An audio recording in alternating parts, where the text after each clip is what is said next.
Hello student, आज solution का next topic start हो रहा है colligative properties.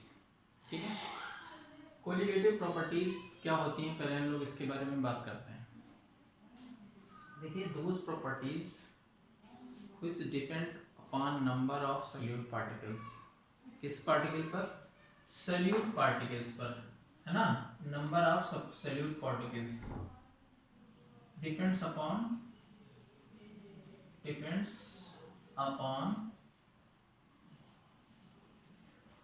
number of solute particle।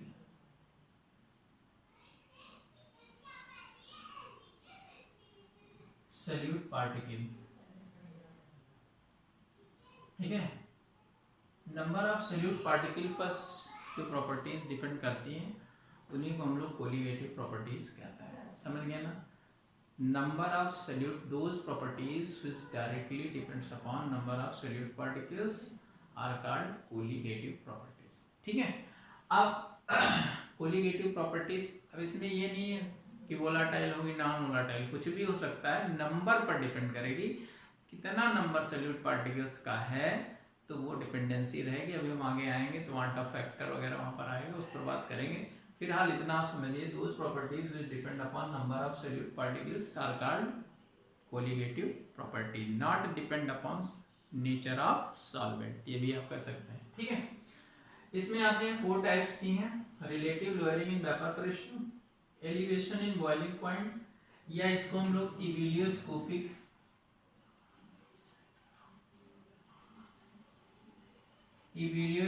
बोलते हैं, एलिवेशन इन बॉइलिंग पॉइंट, या फिर इविलियोस्कोपी कहते हैं। डिप्रेशन इन फ्रीजिंग पॉइंट, इसको क्रायोस्कोपी भी कहते हैं इस प्रोसेस को। और एक होता है ऑस्मोटिक प्रेशर। ये 4 टाइप की कोलिगेटिव प्रॉपर्टीज हैं यहाँ पर। बात समझ में आ गई।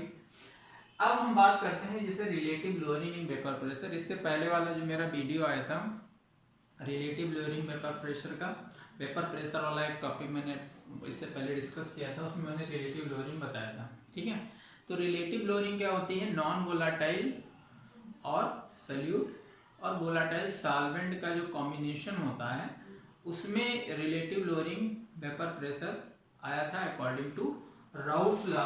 इसको मैं एक्सप्लेन करता हूँ। तो ये तो आपके जैसे relative lowering in vapour pressure हुआ, फिर एलिवेशन इन बॉइलिंग पॉइंट हुआ। इस पर बात करते हैं, एक करके हम लेकर चलते हैं। देखिए, अगर मैंने नेक्स्ट स्टेप पर मैंने बोला था कि जो वेपर प्रेशर आपका होता है, सॉल्यूशन का जो वेपर प्रेशर होगा, लिक्विड का जो वेपर प्रेशर होगा, वो डायरेक्टली डिपेंड्स अपॉन किसका? सॉल्यूट और सॉल्वेंट पर डिपेंड करता है। लेकिन in case of according to Raoult's law, अगर वहां पर एक नॉन वोलाटाइल सॉल्यूट है तो जो वेपर प्रेशर डिपेंडेंसी रहेगी, मैंने आपको बताया था कि टोटल वेपर प्रेशर जो आपका होगा वो क्या हो जाएगा, या सॉल्यूशन कह सकते हैं, है ना। तो ये क्या हो जाएगा आपका P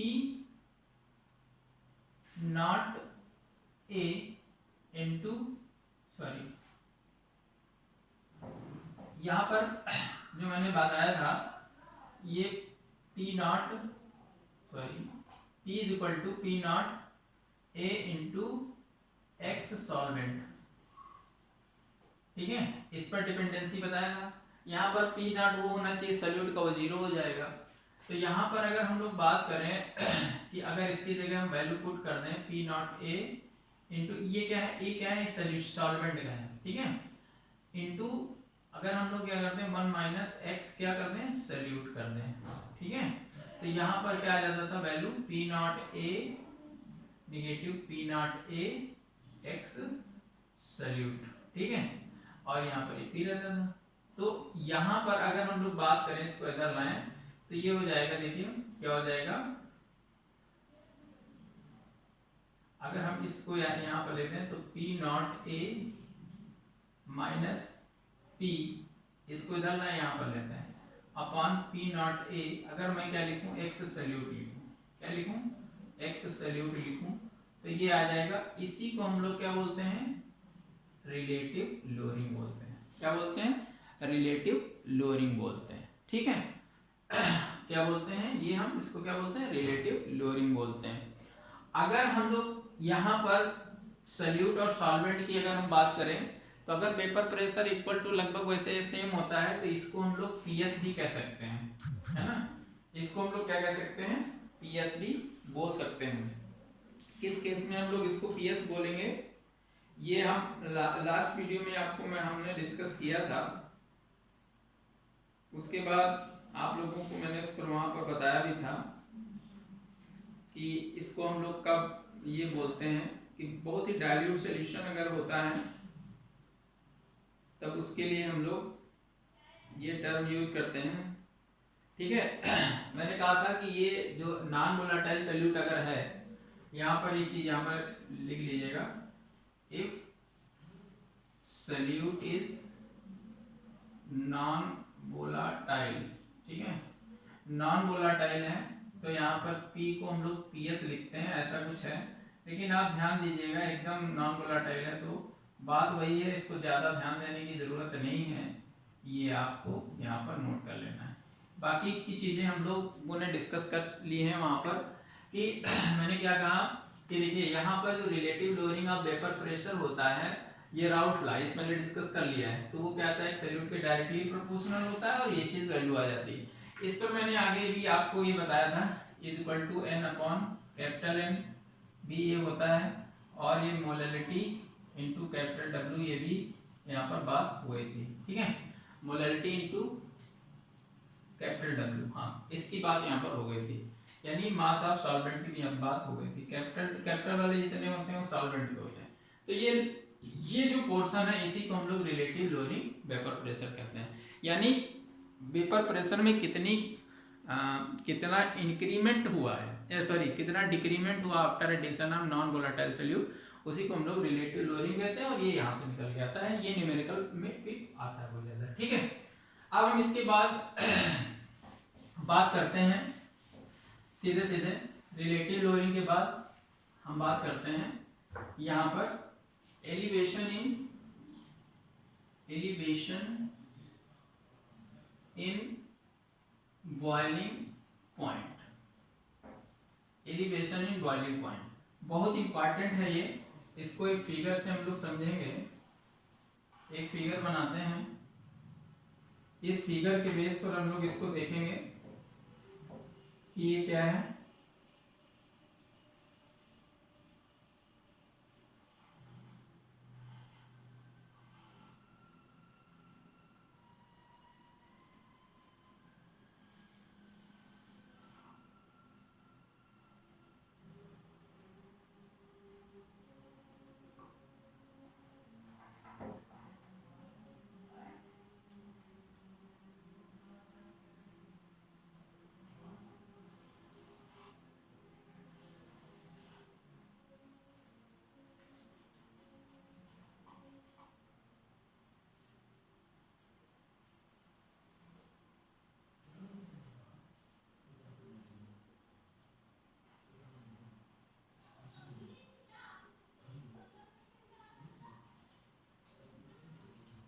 ये फिगर यहाँ पर बना हुआ है, आप लोग देख लीजिए इसको। एलिवेशन इन बॉइलिंग पॉइंट, ठीक है। अब हम यहाँ पर सबसे पहले बात करते हैं बॉइलिंग पॉइंट क्या होता है। ठीक है, फिगर जल्दी से इसको कॉपी करिए, ठीक दिख रहा है। ठीक है, देखिए बॉइलिंग पॉइंट क्या होता है। Boiling point, what is boiling point, तो temperature at which the vapour pressure temperature at which the vapor pressure of solvent या solution is equal to atmospheric pressure। ठीक है, जब solution का वेपर प्रेशर एटमॉस्फेरिक वेपर, जिस temperature पर किसी solution का वेपर प्रेशर किसके इक्वल हो जाता है, एटमॉस्फेरिक प्रेशर के इक्वल हो जाता है, और उसी पर वो लिक्विड क्या होता है, बॉयल होना स्टार्ट होता है, उसी को हम लोग क्या बोलते हैं, बॉइलिंग पॉइंट कहते हैं। बात क्लियर हो गई। यानी ऐसा व्हाट टेम्परेचर, ऐसा टेम्परेचर जिस पर किसी सोल्यूशन का बॉइलिंग पॉइंट एटमॉस्फेरिक किसी सोल्यूशन का वेपर प्रेशर एटमॉस्फेरिक प्रेशर के इक्वल होता है, वो क्या कहलाता है, बॉइलिंग पॉइंट। यानी temperature at which the vapour pressure of solvent या liquid is equal to atmospheric pressure are called boiling point. बात क्लियर हो गई? ठीक है। अब हम बात करते हैं कि अगर आप जानते हो कि अगर हम किसी भी सॉल्वेंट के अंदर सोल्यूट ऐड करेंगे तो सॉल्वेंट का वेपर प्रेशर क्या हो जाएगा, सॉल्वेंट का मतलब लिक्विड का वेपर प्रेशर क्या हो जाएगा, डिक्रीज कर जाएगा। जैसे वाटर में आप एसिड, वाटर में आप शुगर ऐड कर दो, वाटर में आप साल्ट ऐड कर दो, या कोई सोल्यूट ऐसा ऐड कर दीजिए आप, तो वेपर प्रेशर क्या हो जाएगा, डिक्रीज करेगा। बात क्लियर है ना? ये सब पहले हो चुका है कि अगर हम if solute are added in the solution then vapor pressure decreases, और वेपर प्रेशर अगर डिक्रीज करेगा तो वहां पर वो इनवर्सली टू बॉइलिंग पॉइंट, तो बॉइलिंग पॉइंट क्या हो जाएगा, इंक्रीज करेगा। बोलो भाई, सीधी सी बात है कि देखिए जो आपका vapour pressure inversely proportional to boiling point होता है, और अभी हम directly proportional to freezing point, ये आप कहीं पर नोट कर लीजिएगा, ये बहुत इंपॉर्टेंट होता है। देखिए अगर हम किसी सॉल्वेंट के अंदर सोल्यूट ऐड करेंगे तो उसका वेपर प्रेशर डिक्रीज करेगा। मैंने पहले भी लिखवाया है कि अगर हम भी किसी सॉल्वेंट को सोल्यूशन में कन्वर्ट करते हैं तो उसका वेपर प्रेशर डिक्रीज करता है, ये नोट कर लीजिए। वही चीज यहाँ हुआ, if solution is converted, if solvent is converted into solution then its vapour pressure is decreases, और वेपर प्रेशर अगर डिक्रीज करेगा then boiling point of liquid increases. बहुत इंपॉर्टेंट है, then boiling point of liquid increases. This increment in boiling point are called elevation in boiling point, या ebullioscopy। क्या बोलते हैं? अभी मैंने बताया था स्कोपी, एबिलियोस्कोपी बोलेंगे। ठीक है, बात समझ में आ गई? फिर से समझिए कि अगर किसी सॉल्वेंट को सॉल्यूशन में कन्वर्ट करते हैं, सोल्यूट ऐड करते हैं, तो उसका वेपर प्रेशर डिक्रीज करता है, जिससे बॉइलिंग पॉइंट इंक्रीज करेगा। बॉइलिंग पॉइंट इंक्रीज करेगा तो उसी को हम लोग क्या बोलेंगे, elevation of boiling point. If a solvent is converted into solution then its vapor pressure decreases and boiling point increases। ठीक है, this increment in boiling point are called elevation in boiling point और ebullioscopic constant। बात समझ गए ना? या ebullioscopy, बात clear हो गई? चलिए अब यहाँ पर देखिए, यहाँ पर मैंने ग्राफ बनाया, ग्राफ से समझते हैं। ये बॉइलिंग इधर क्या है, वेपर प्रेशर इंक्रीज कर रहा है। मान लीजिए यहाँ पर इस पॉइंट पर सब पर क्या है, वेपर प्रेशर कांस्टेंट है, वेपर प्रेशर क्या है, कांस्टेंट है। यहाँ पर देखिए, यहाँ पर क्या है, इस जगह से हम लोग देखते हैं तो यहाँ पर इसका वेपर प्रेशर, ये जैसे टेम्परेचर T1 है, T2 है, T3 है। यहाँ से देखिए, यहाँ पर वेपर प्रेशर क्या हो जाएगा, डिक्रीज कर रहा है यहाँ पर, फिर यहाँ से ये डिक्रीज करेगा जब हम इसमें किसमें का डाइल्यूट सॉल्यूशन करेंगे, और डिक्रीज करेगा क्योंकि टेम्परेचर क्या है, टेम्परेचर फिक्स है, बॉइलिंग पॉइंट क्या होता है, फिक्स होता है। ठीक है, तो क्या इंक्रीज का, boiling point increase, sorry boiling point क्या करेगा, टेम्परेचर इंक्रीज करेगा। ये ज्यादा है, ये ज्यादा, देखिए ये सबसे मिनिमम है, यानी T1 is less than T2 is less than T3। ठीक है, यानी कि टेम्परेचर यहाँ पर क्या करेगा, बॉइलिंग पॉइंट क्या करेगा, इंक्रीज करेगा। ठीक, वेपर प्रेशर तो सॉल्वेंट में होगा डिक्रीमेंट। देखिए वेपर प्रेशर डिक्रीज कर रहा है, देखिए वेपर प्रेशर ये था, यहाँ से ये डिक्रीज किया, सॉल्वेंट का ये था वेपर प्रेशर, समझ लीजिए टेम्परेचर T1 था, और यहाँ पर वेपर प्रेशर इसका जो भी था। फिर बाद में हमने उसको किसमें कन्वर्ट किया, सोल्यूशन में कन्वर्ट किया, तो टेम्परेचर T2 हो गया, वेपर प्रेशर क्या हुआ, डिक्रीज हुआ, टेम्परेचर क्या हुआ, इंक्रीज हुआ, और अगर हम उसमें ऐड करेंगे तो ये T3 हो गया। बात समझ में आ गई ना आपके? तो यहाँ पर जो change in temperature delta TB होगा वो क्या होगा भैया, कि क्या होगा, देखिए T2 नेगेटिव T1, बोलो क्या होगा T2 नेगेटिव T1, और T2 क्या है देखिए ये किसका है, सॉल्यूशन का, तो boiling point of solution minus boiling point of इसका सॉल्वेंट। T2 क्या है, बॉइलिंग पॉइंट ऑफ सॉल्वेंट, और ये किसका है, बॉइलिंग पॉइंट ऑफ सॉल्यूशन। ठीक है, तो यानी कि इसका मतलब क्या है, जब भी इस चीज को आपको ध्यान रखिएगा, ये निकालने को आता है कि बॉइलिंग पॉइंट किसका, boiling point of solution minus boiling point of solvent. ठीक है, अब यहां पर देखिए क्योंकि delta TB directly proportional to molar concentration, क्या है, मोलर कंसंट्रेशन, ये किसके डायरेक्टली प्रोपोर्शनल होता है, मोलर कंसंट्रेशन के।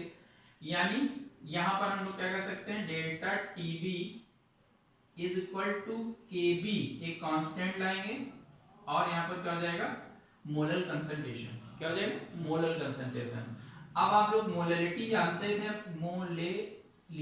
मोलैलिटी क्या होता है, केबी तो हम रखेंगे, सॉरी मोलैलिटी क्या है, ये हो जाएगा weight of solute upon molecular weight of solvent, capital W into 1000। ठीक है, ये किस में रहेगा, ग्राम। ठीक, वैल्यू पुट करेंगे तो delta TB is equal to KB into small w small and capital W into 1000। ये क्या आ गया आपका, ये आ गया आपका एलिवेशन इन बॉइलिंग पॉइंट, यानी बॉइलिंग पॉइंट में कितना एलिवेशन हुआ है, इसको हम लोग क्या बोलते हैं, इसको तो आप लोग समझ गए ना, क्या ये क्या होता है, एलिवेशन इन बॉइलिंग पॉइंट है ना, और ये क्या है, एलिवेशन कांस्टेंट, एलिवेशन कांस्टेंट, या फिर इसको हम लोग इविलियो स्कोपिक कांस्टेंट, इविलियोस्कोपिक कांस्टेंट भी इसको बोलते हैं, बहुत इंपॉर्टेंट है इविलियोस्कोपिक कांस्टेंट, या फिर हम लोग इसी को बोलते हैं केबी को इविलियोस्कोपिक कांस्टेंट भी बोलते हैं, या एलिवेशन कांस्टेंट है ना, एलिवेशन कांस्टेंट या एलिवेशन, अब इसको क्या बोलेंगे, elevation in boiling point, elevation in boiling point, delta TB को क्या बोलेंगे, एलिवेशन इन बॉइलिंग पॉइंट। ये एलिवेशन कांस्टेंट है, ये क्या है, एलिवेशन या एबिलियोस्कोपिक कांस्टेंट भी इसको बोलते हैं। द स्मॉल w क्या है, small w weight of solute, small m molecular weight of solute, और ये क्या है, वेट ऑफ सॉल्वेंट।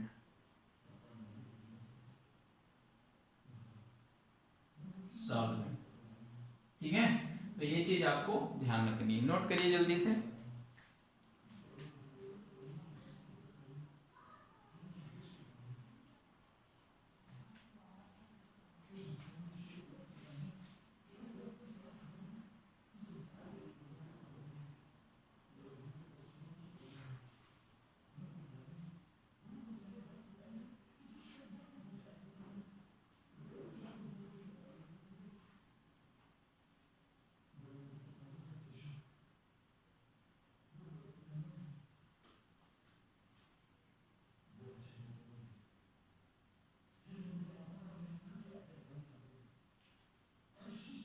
ठीक है, अब देखिए इसमें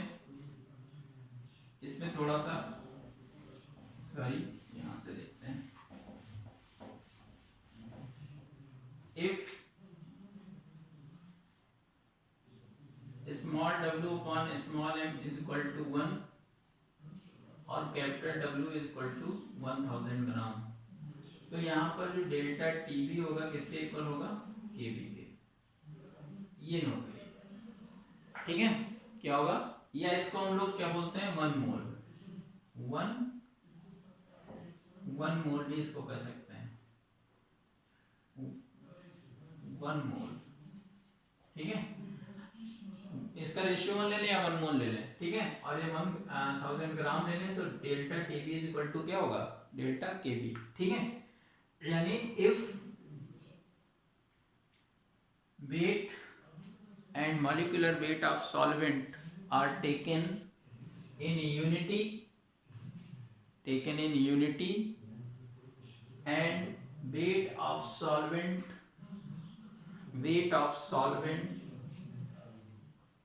is taken in 1000 gram,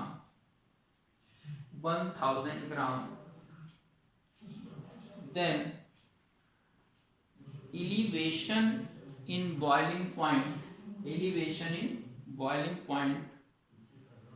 are called molar elevation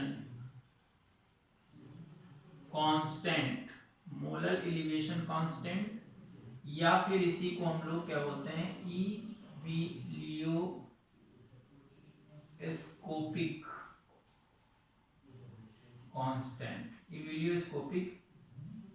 इविलियोस्कोपिक constant. बात क्लियर हो गई कि ये एलिवेशन इन बॉइलिंग पॉइंट होता है, ठीक है। चलिए जल्दी नोट करिए, हम लोग फ्रीजिंग पॉइंट पे आते हैं।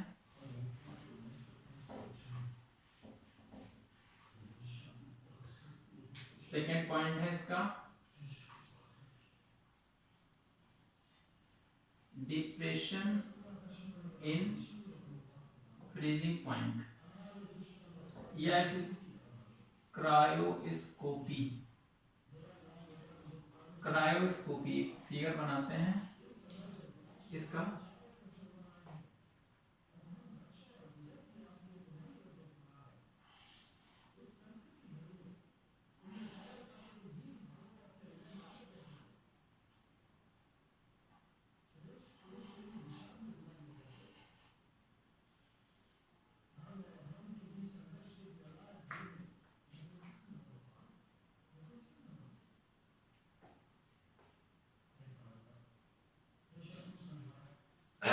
देखिए नोट करिए जल्दी से, देखिए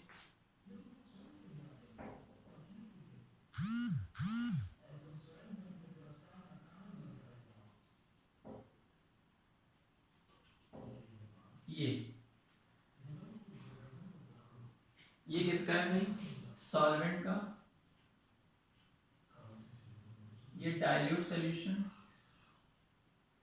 और ये किसका होगा, concentrate solution, T3 T2 T1।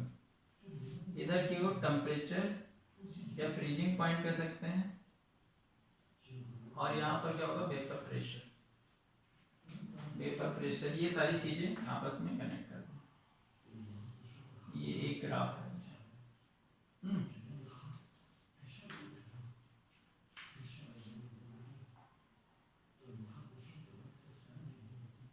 ठीक है, ऐसे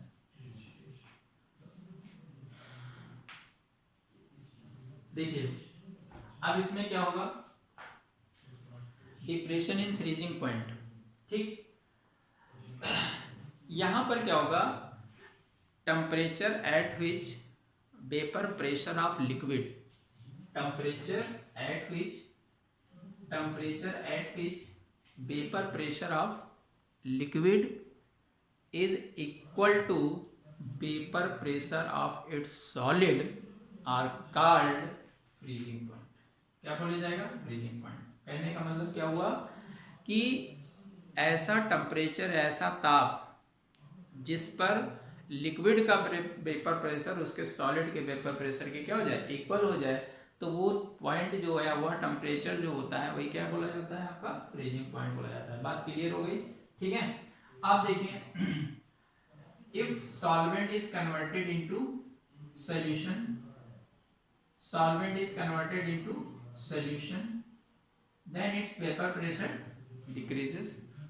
अगर किसी सॉल्यूशन को हम कन्वर्ट करते हैं किसमें सॉल्यूशन में, तो उसका वेपर प्रेशर क्या करेगा, डिक्रीज करेगा, और फ्रीजिंग पॉइंट भी क्या करेगा, डिक्रीज करेगा। Vapour pressure directly proportional to freezing point, inversely proportional to boiling point. ये बहुत ध्यान रखना है कि वेपर प्रेशर इसका क्या होगा, इनवर्सली प्रोपोर्शनल होता है बॉइलिंग पॉइंट के और फ्रीजिंग पॉइंट के डायरेक्टली प्रोपोर्शनल होता है। Then its freezing point decreases, this decrement in freezing point are called depression in freezing point, या फिर इसको हम लोग क्रायोस्कोपी या डेल्टा टीएफ से रिप्रेजेंट करते हैं। किससे?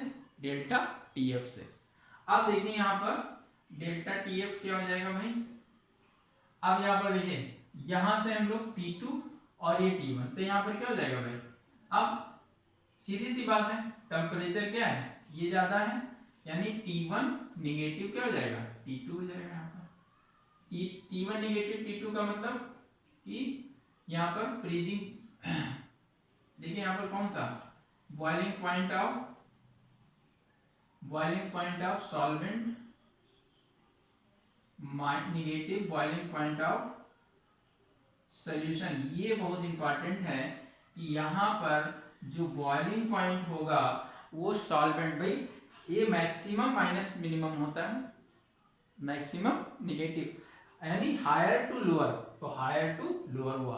तो यहाँ पर याद रखिएगा, जब डिप्रेशन इन फ्रीजिंग पॉइंट में डेल्टा टीएफ कैलकुलेट करते हैं और टेम्परेचर आपको गिवन होगा, तो वहां पर हमको क्या करना है कि हम लोगों को फ्रीजिंग पॉइंट सॉल्वेंट में से सॉल्यूशन को निगेटिव करना है। ये बहुत इंपॉर्टेंट पॉइंट है, यहाँ पर मिस्टेक्स होती हैं बच्चों से, ठीक है, तो ये चीज आपको ध्यान रखना है। अब चूंकि डेल्टा टीएफ डायरेक्टली प्रोपोर्शनल, ये भी मोलर कंसंट्रेशन के डायरेक्टली प्रोपोर्शनल होता है, ठीक है, तो यहाँ पर क्या जाएगा delta TF is equal to, यहाँ पर देखिए मैंने केएफ लिया, वहां पर के भी लिया था, यहाँ पर क्या लेंगे केएफ, और आपको पता है मोलर ये क्या होता है, मोलर कंसंट्रेशन, मोलर कंसंट्रेशन, ठीक है, तो यहाँ पर क्या हो जाएगा स्मॉल w इंटू 1000, वही चीज रख देना है, upon small m into capital W, ठीक है, ये चीज यहाँ पर आ जाएगी।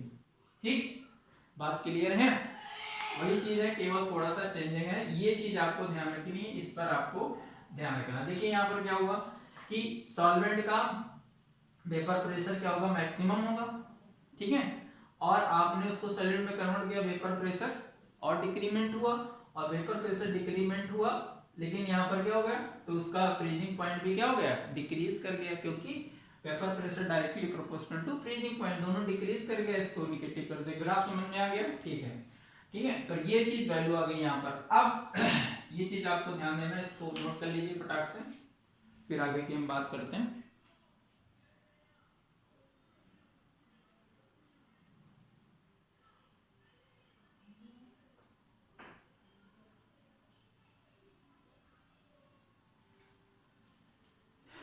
चलिए आप देखिए इसी जगह पर इफ 1 मोल ये और ये कर लिया, तो delta T F is equal to क्या हो जाएगा, if W upon n is equal to 1 molar और capital W is equal to 100 gram, then delta TF is equal to ये, यानी यहाँ पर क्या होगा,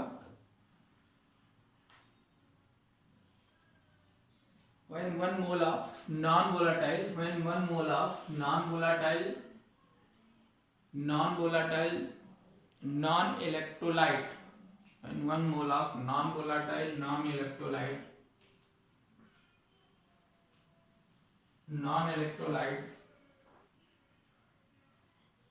solute is added in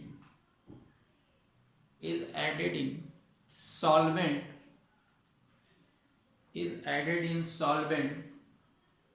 then depression in freezing point is called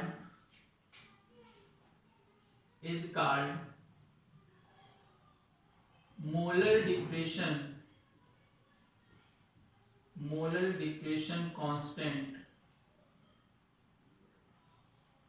constant, या फिर हम लोग इसको बोलते हैं cryoscopic constant, KF, cryoscopic constant, sorry, molar depression constant या क्रायोस्कोपिक कांस्टेंट, ठीक है, ये चीज आपको ध्यान रखनी है, इसको न्यूमेरिकल कुछ आते हैं, ठीक है, इसको नोट करिए फटाफट। यहाँ पर क्या है, यहाँ पर T1 is greater than T2 is greater than T3, ये चीज आपको ध्यान रखनी।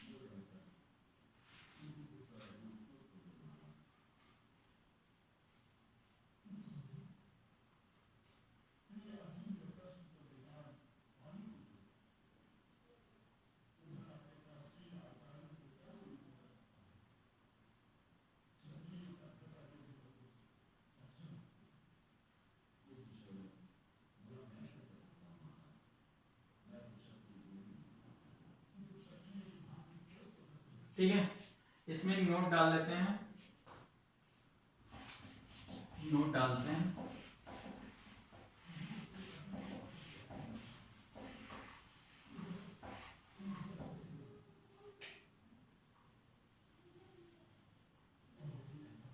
Relation between del KF and KB, ठीक है, KF और KB। If molar concentration, molar concentration of solution is same, then यहाँ पर हम लोग डेल्टा टीवी क्या लिखेंगे, केबी मोलर कंसंट्रेशन, बोलो भाई, यानी CM इज इक्वल टू क्या होगा, डेल्टा टीबी अपान केबी होगा। अब चूंकि डेल्टा TF क्या है, KF मोलर कंसंट्रेशन, तो यहाँ पर मोलर कंसंट्रेशन क्या आ जाएगी, डेल्टा TF अपान KF, बोलो यही आ गई। अब चूंकि यहाँ पर molar concentration 1 is equal to molar concentration 2, value put कर दीजिए, तो delta TB upon KB is equal to delta TF upon KF, ठीक है। तो इसको इधर लाइए, तो delta TB upon delta TF is equal to KB upon KF। ये बहुत इंपॉर्टेंट रिलेशनशिप है, इसको याद रखना है, और चाहे याद हो या ना हो, ये चीज आपको याद रखना है। कभी कभी वो आपको इसकी वैल्यू देगा, यहाँ पर ये आस्किंग रहेगा, तो ये चीज आपको ध्यान रखना है। उसी न्यूमेरिकल्स में कभी कभी ये ऐसे घुमा करके देता है, डेल्टा KF की वैल्यू और इसकी वैल्यू आपको गिवन होगी, और निकालना हमको यहाँ पर न्यूमेरिकल्स में कुछ और रहेगा, तो यहाँ से आप इसकी वैल्यू फाइंड कर सकते हैं या वेट फाइंड कर सकते हैं, ऐसा कुछ आ सकता है, तो ध्यान रखिएगा, ये बहुत इंपॉर्टेंट है, नोट कर लीजिए फटाक से।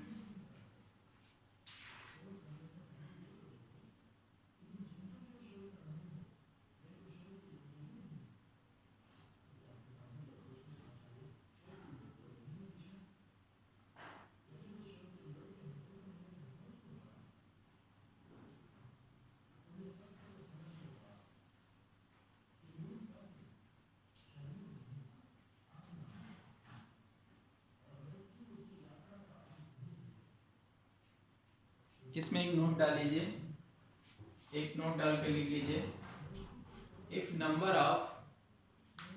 Number of particles of solute, number of particle of solute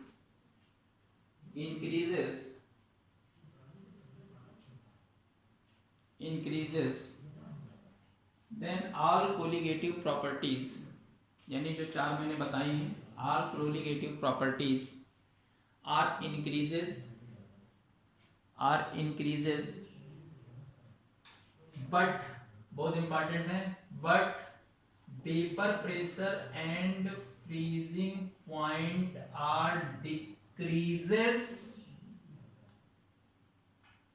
vapor pressure and freezing point are decreases, boiling point increases। ये बहुत इंपॉर्टेंट है, ये चीज आपको ध्यान रखनी है। 1 मार्क्स में असर्शन रीजन में क्वेश्चन पूछा जा सकता है, तो आपको ये चीज ध्यान रखनी है, ठीक है।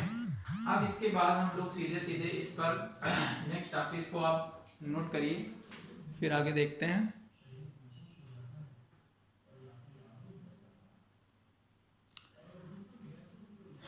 ठीक है, 35 मिनट्स का वीडियो हो चुका है, और ज़्यादा बड़ा मैं ऑस्मोटिक प्रेशर सोच रहा था, लेकिन हो नहीं पाएगा। ये नेक्स्ट वीडियो में आएगा, ऑस्मोटिक प्रेशर और वॉन टैप फैक्टर, इन दोनों को एक साथ हम लोग डिस्कस करेंगे और लगभग आपका चैप्टर एंड होगा। तो एक और वीडियो बनेगा सोल्यूशन पर, तो इम्पॉर्टेंट वीडियो है, ठीक है, इसको आप वॉच करिएगा। और सबसे इम्पॉर्टेंट जो चीज़ है, आप अपने फ्रेंड को इसका लिंक दे सकते हैं ताकि वो भी लोग इसका फ़ायदा ले सकें। जब मैं मेहनत कर ही रहा हूँ तो सबका इसका बेनिफिट हो। तो इसके लिए आपको क्या करना है, अपने फ्रेंड को इसको सेंड करना है ना, लिंक सेंड करना है, इसका शेयर करना है और सब्सक्राइब वाला और लाइक का बटन दबाना है, क्योंकि अगर आपको वीडियो अच्छा लग रहा है तब आप दबाएंगे, ठीक है।